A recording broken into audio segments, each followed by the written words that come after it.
Over the past few years, Athens-Clarke County has made an effort to improve its pedestrian and cyclist safety. However, many residents, such as Bill Chang, think that pedestrians and cyclists need to look out for themselves.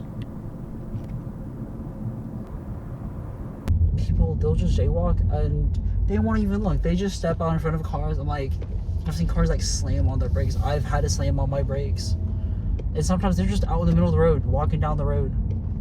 I feel like drivers, like, we're not trying to hit pedestrians or anything. And like, I'm usually on the lookout when I'm driving around Athens, but like, sometimes they're just not paying attention and they'll just start crossing an intersection because somebody else is jaywalking, so they just follow along even though they're not paying attention and there's no green light.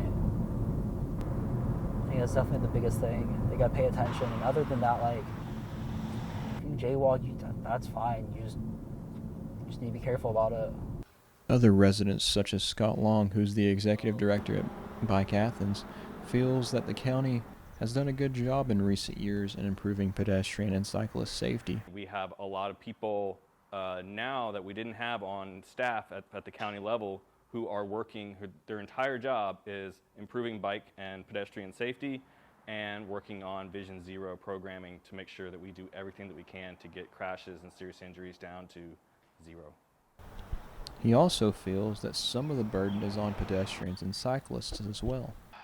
When driving around cyclists, it's hard to know necessarily what's the skill level of that cyclist. Are they going to be doing something erratic? Are they going to be riding against traffic? Are they riding on the sidewalk? Or are they like experienced riders who know to follow the rules of the road, how to be predictable?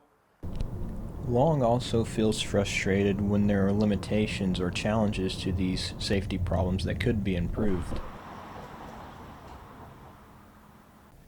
I think there needs to be, it needs to be a political priority. We have so many people working on getting better infrastructure. There's tons of grant money out there, but there's only so many people actually can implement things. So even if we had all the money, we don't have the crews to go in and put in new pavement or bike lanes or whatever.